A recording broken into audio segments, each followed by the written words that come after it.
de relance. Vous aurez toutes les informations, l'autorité vous donnera justement tout ce dont vous avez besoin. Merci bien. Merci beaucoup. D'abord, je tiens à vous remercier d'avoir répondu à notre invitation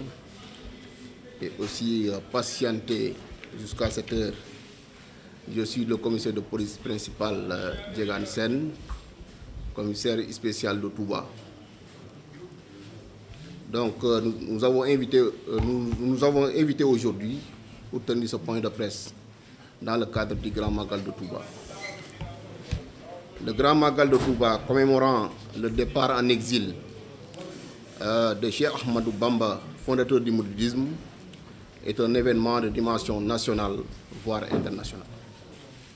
Il draine chaque année des millions de fidèles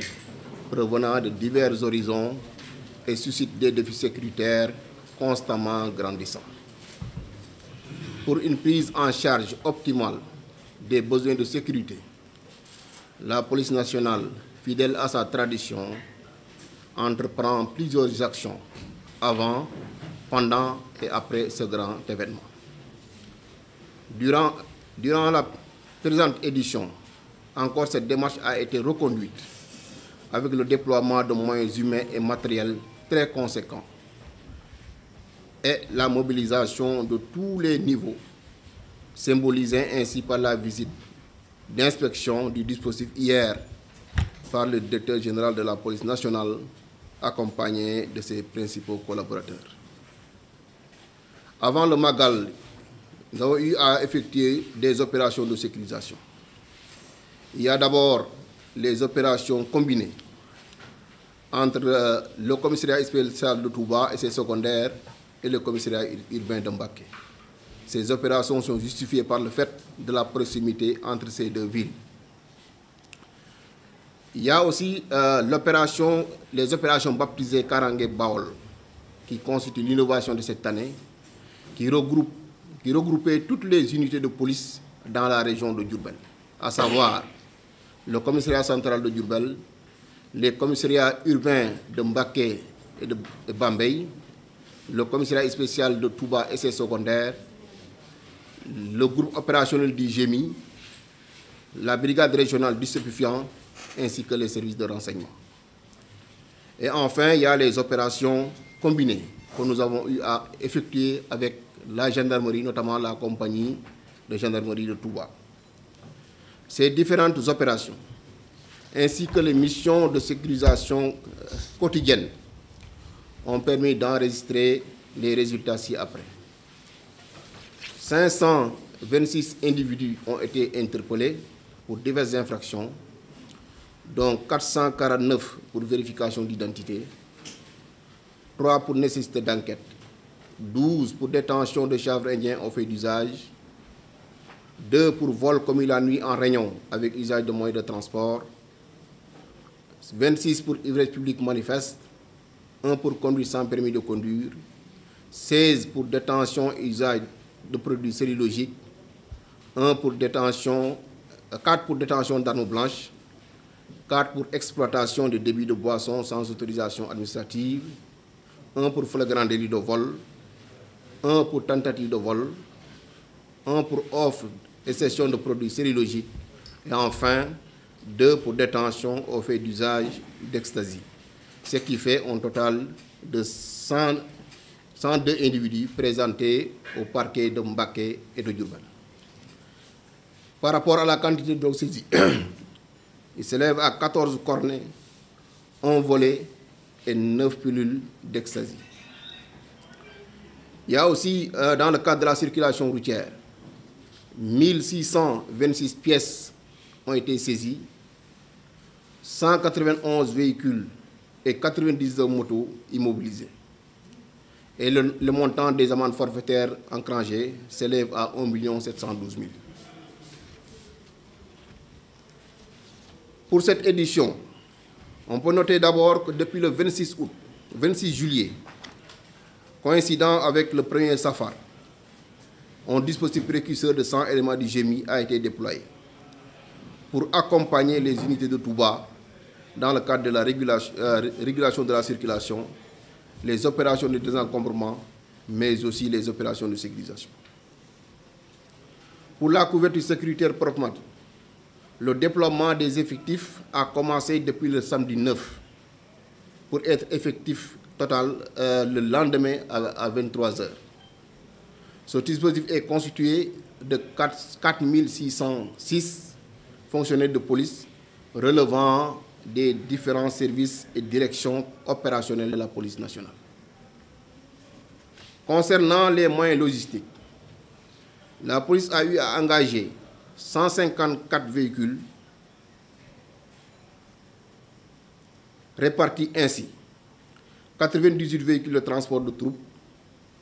20 véhicules de commandement, 36 véhicules d'intervention, dont 5 blindés, ainsi qu'un important appui logistique. Il y a aussi un dispositif de surveillance et d'intervention qui est composé de 52 caméras de surveillance et des moyens aériens. Pour mieux densifier le maillage sécuritaire, 11 postes de police avancés ont été érigés dans les zones réputées criminogènes. Ces postes permettent de rapprocher les populations des services de police. Je peux vous citer quelques zones dans lesquelles des postes avancés ont été installés. Il y a Madiana Mbaria, garage de Darou Moussi, qui est communément appelé Buntu Pikine, le rond-point entrée Mbaké, pour ne citer que cela. La police a eu aussi à mettre en place 2 postes médicaux avancés. L'un est installé au poste de santé de Madiana et l'autre au niveau du quartier général du groupement mobile d'intervention à Tokorba. Ces postes médicaux offrent des soins et des médicaments gratuits aux populations. Cette initiative de la Direction générale de la police nationale, qui est en phase de consolidation après un test réussi l'année dernière, s'inscrit dans le cadre du concept de police de proximité et plus particulièrement la police au service du citoyen. Je terminerai par inviter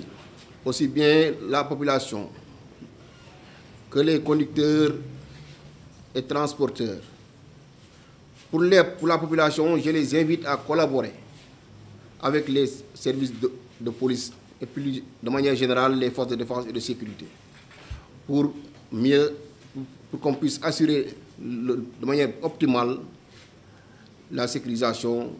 du Grand Magal de Touba. Quant aux chauffeurs, transporteurs et conducteurs, nous les invitons à respecter le code de la route afin qu'on puisse minimiser les accidents de la circulation. Pour tout besoin, les services de police restent joignables en permanence à travers le numéro 78 295 34 34 dans l'honneur au service de la loi. Merci.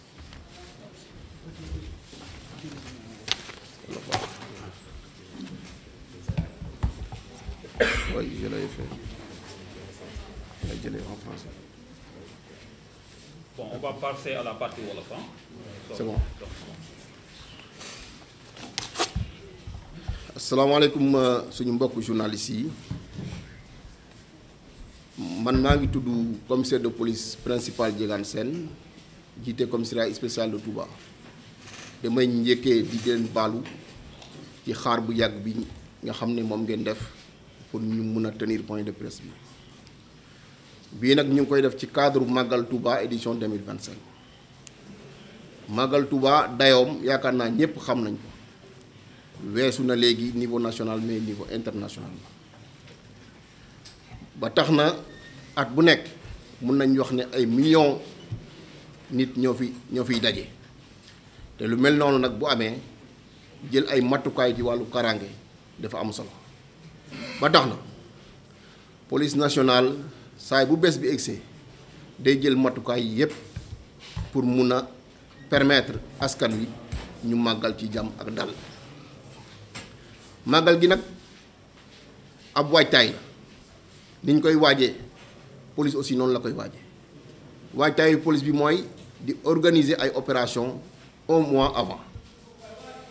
opération yooyu ñetti mën nañ ko jàpp ci ñetti fan. benn bi mooy opération yi nga xam ne police bu Touba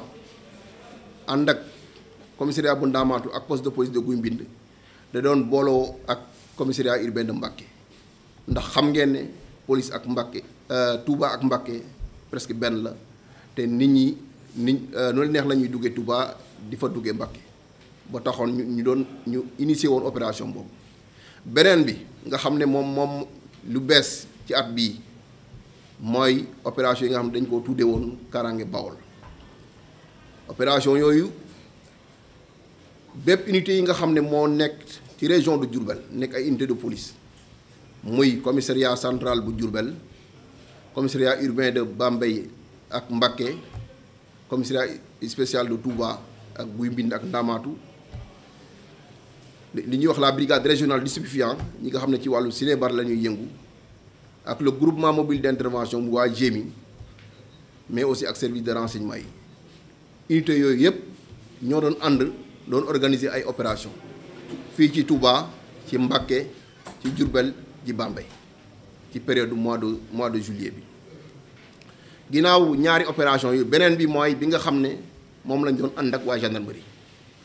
li ñuy wax opération combinée police gendarmerie opération yi nag tax na ñu am ay résultats yoo xam ne mun nañ wax ne am nañ ci satisfaction parce que tax na délinquance bi xaw a wàññeeku te loolu ci ñetti type opération yooyu ñu ngi ci interpellé woon ñu ngi ci jàppoon lu toll ci juróomi téeméer ak ñaar fukk ak juróom benn nit ci ñooñu téeméeri ak ñaar dañ leen jébaloon yoon mooy parquet bu Diourbel ak parquet bu Mbacké bu dee ci wàllu màggalu ren bi mun nañ wax ne ci waajtaay bi police déployé woon na le 26 juillet bi tombé woon ak bés bu njëkk weeru safar bi téeméeri agent ñooñu ñëwoon pour jàppale police bu Touba ci wàllu faciliter circulation bi mais aussi ñu mun a gën a def ay opération pour mun a xàll yenn yoon yi mais aussi defoon nañ di accompagner collectivité locale bi ak perception bi ci seen cadre liggéey bu dee ci dispositif bi nga xam ne moom la police teg jàpp nañ ne commencé nañ ko depuis le samedi juróom 9 août lañ commencé teg dispositif bi te ñu ngi ko jeexal ci te suba sa mooy dimanche bu 23h jotee bon mun naa leen wax ne fu mu nekk nii dispositif yëpp nekk na en place depuis dimanche 23h dispositif boobu nag lim bi mu ngi toll ci 4 junni ak juróom-benni téeméer ak juróom-benn yoo xam ne ñëpp ay fonctionnaires de police la ñu couvrir toute la région de Diourbel mais li ëpp ci lim bi biir Touba gi la nekk. ci wàllu jumtukaay yi police mu ngi ci déployé lu toll ci téeméer ak juróom fukk ak ñeent ci ay oto ci oto yooyu nag dañ koy catégoriser dafa am lu ñuy wax ay véhicules de transport de troupe mooy yi nga xam ne moom la ñuy jëlee éléments yi di leen di indi fii Touba yooyu ñu ngi toll ci juróom-ñeent fukk ak juróom-ñett am na lu ñuy wax aussi véhicule de commandement mooy ñi nga xam ne ñoom ñooy responsable dispositif yi yooyu seen oto ñu ngi toll ci ñaar fukki oto am na la yeneen partie bi mooy li ñuy wax les véhicules d'intervention yooyu ñu ngi toll ci fanweer ak juróom-benn te ci fanweer ak juróom-benn yooyu xam naa bu ngeen seetloo biir Touba am na ci 5 yu ñuy wax ay blindé pour ñu gën a ñoŋal matuwaay yi. bu loolu weesoo ndax xam nañ léegi ak xarale yu bees yi am na ay kii yoo xam ne mën na la permettre pour nga gën a renforcer sa sécurité ba tax na fii ci Touba ak ci Mbacké am na juróom fukki caméra de surveillance ak ñaar am na aussi dispositif boo xam ne loolu la ñuy wax dispositif aérien day yooyu moo ñu permettre yenn blocage yi bu amee fenn mooy yooyu moom la ñuy yónni ñu dem xoolal ñu bu ko defee ñu mën a jooyantiwaat ni nga xam ne noonu la liggéey bi di doxe bu dee ci wàllu kii bi màggal gi ba léegi pour gën a ñongal kaaraange yi ndax comme commissariat yi ñett la biir Touba dañoo créer fukki poste avancé ak benn fukki poste ak avancé ak benn yooyu dañ koo def ci béréb yi nga xam ne jàpp nañ ne defkatu ñaawteef yi fa lañ gën a bare mun naa cee lim Madiana Mbaria garage Daaru Moussi ak entrée Mbacké mooy rond point fu ñuy wax rond point total ma leen di xamal aussi ne ci màggalu ren bii ginnaaw saytu kaaraange doomu aadama yi ak ñi nga xam ne ñoom ñoo ñëw màggal si police aussi déployé na ñaari poste médical benn bi ñu ngi ko samp fa nga xam ne mooy Tokor ba fa nga xam ne li ëpp ci limu police bi fa la ñuy nekk mais beneen bi police da cee ànd ak si waa système sanitaire bi ñu samp ko ci poste de santé bu Madiana ñaari poste yooyu yëpp ñu ngi faj nit ñi leen di may ay garab te duñ fay dara dañ koo def daaw nag gis jeexital bi ba tax ren jii ñu tollantiwaat ko balaa may jeexal xanaa di ñaan askan wi yëpp ñu gën a jàppale police gendarmerie wala mun naa wax ne takk der yi ci seeni liggéey képp koo xam ne gis nga loo xam ne daaw ko gis wala am nga ci jiixi jaaxa boo wootee police nañ ko gëstu ba xam loolu nan la demee ñu ci ñaan population bi ci loolu beneen fànn bi mooy ñuy ñaax mbokku dawalkati oto yi ñuy daw ndànk respecter code de la route pour ñu mun a wàññi accident yi nga xam ne moom mooy am di jeexal di leen xamal askan wi yëpp képp koo xam ne soxla nga service police yi mun nga woote ci numéro bii ma leen di jox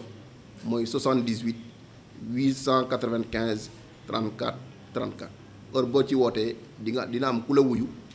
loo ci wax ci sa soxla bu soobee suñu borom nañ ci taxaw maa ngi leen di jaajëfal. Sam yàlla